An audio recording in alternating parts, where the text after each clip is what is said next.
Bravo. So why am I starting this week's video with a mysterious slow clap? You'll have to keep watching to see. Anyway, I hope you have had a really nice week, and welcome to Vlog episode 4. So what are the most important things that have happened this week? Well, at work, we've got a SQL database running, we're testing an API, I'm slowly learning SQL language, and becoming a Tableau developer. Also managed to keep my mouth fairly shut about some of the ridiculous shenanigans that happened on the stag do last weekend. Although I did spill the beans to a colleague at work about the stag because it was her birthday.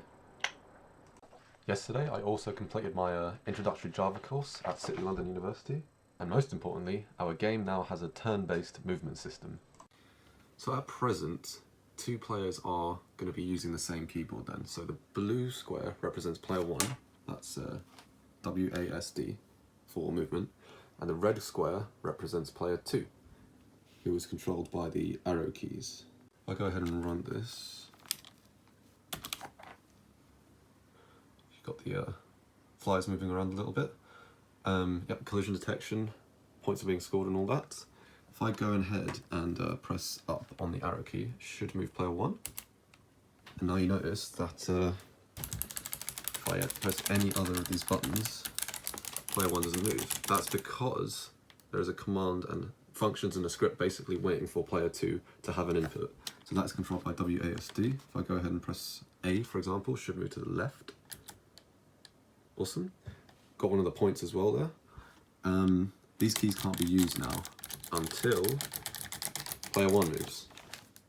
So if I go ahead and press right here, player 1 can move. Pressing these buttons again, no movement from there, and it'll be once again waiting for player 2. So it's a turn-based thing. Just demonstrate a little bit. So that forms basically the premise of what the game mechanic will be. I'll admit that I had a fair bit of trouble with even the basic coding for this sort of turn-based stuff. Luckily I had my awesome devs to help me out with that though. Oh, it's gotten dark quite quickly. Here we also now have a really nice shiny game asset. So this is going to be the special item that you can collect in the game. You guys are going to be battling for this anytime that this will appear on the screen. So yeah, I'm thinking it's looking pretty good. So thanks very much Amy for doing that. It's really good. So basically as it stands, player 1 and player 2 sort of have to wait for each other to make a certain move, but there's nothing at present that actually pushes the player to make a move quickly. You know, the way that it is right now, if I'm player 1 and I'm deciding where to actually move on the game space, I can really take as much time as I want to. The same thing as with player 2, if they're also deciding where to move, they don't have to do so immediately. They can literally just wait and make a move whenever they want to. This doesn't really fit with the scheme of the game in that we are kind of looking to make it about 1 minute in total. That is to say one entire round of time flies will last about 60 seconds, maybe even 30 seconds. The idea is to make it as quick fire and challenging and fun as possible. Therefore we kind of have a little bit of a problem if players can essentially wait forever to decide where to move. Not to mention, if we choose to have the fly AIs actually moving around the game space, even though the players move at one step at a time, then it really isn't going to work if players can take as much time as they want. Because essentially, if I'm player 1 and I have a fly sort of walking around, I could pretty much just wait until that fly gets as close enough to me as possible and then move into it. So basically, for the rest of this week, I think I'm going to be concentrating on trying to implement a timer, or perhaps 3 seconds, perhaps 5 seconds. And basically what this will do is, as soon as that timer runs out, let's say that it's player 1's go, when that 5-second timer runs out, then it will no longer be player 1's turn, and it will change to player 2. I think I've been experimenting with the timers on Unity for the best part of today and yesterday, so I think that it's going to be relatively straightforward, but I think that's going to be an aim for me for this week. So Jake, Lomi and I are all going to be setting up our own separate branches for different types of pieces of work. So I believe that Jake and Lomi will most likely be concentrating on other things at this point in time. But we do have just like a backlog of items that I've gone ahead and created on Jira. So I think that we're going to dip in and out of that whenever we need to. And we might not be following it 100%, strictly. But I think it's just good to have just a a list of items just knocking about somewhere that you can dip into and, you know, take inspiration from and get done in the meantime. So there was something else that was really important that happened this week, but I can't for the life of me remember what it was.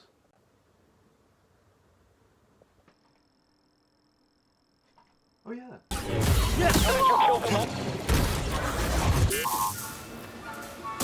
What's the matter, Jedi? Afraid? Pressure. Found him! Launching attack! Shoot him! Move up! We're gonna make you pay!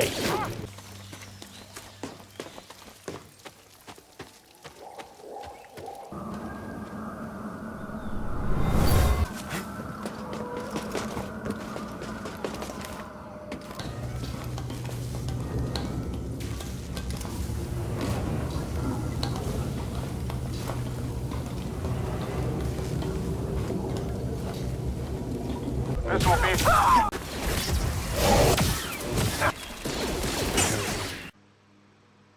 I'll admit that I'm actually having fun on an actual Star Wars game that has an actual single player campaign for the first time in about 9 years? Played about 10 hours this weekend so far, pretty much any chance that I have gotten.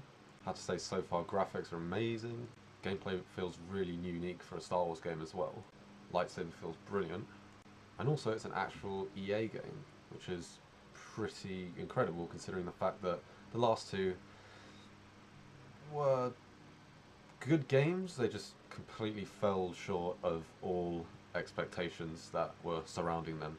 But no, for the past 10 hours or so that I've been playing, Respawn have done a brilliant job, and I think EA should be congratulated for actually hiring them to develop this game. So that's me then. I bought Star Wars Jedi Fallen Order on Friday, on release day, even though I promised myself that I said I wouldn't. But it's just that when the reviews came out at like 7 o'clock in the morning on Friday, I was working from home. I just ended up watching them and ended up being hooked at the prospect of playing this amazing looking single player, wholly single player, you know, zero transaction, you know, awesome looking game. And for once it was actually worth taking the risk, because so far it's very good. So that's me then. I hope you enjoyed this week's vlog. Be sure to tune in next Sunday for the 5th one. I'm going to most likely go to the gym after this and get back and just play Fallen Order until I literally can't open my eyes anymore. Have a great week guys, and I'll see you on Sunday.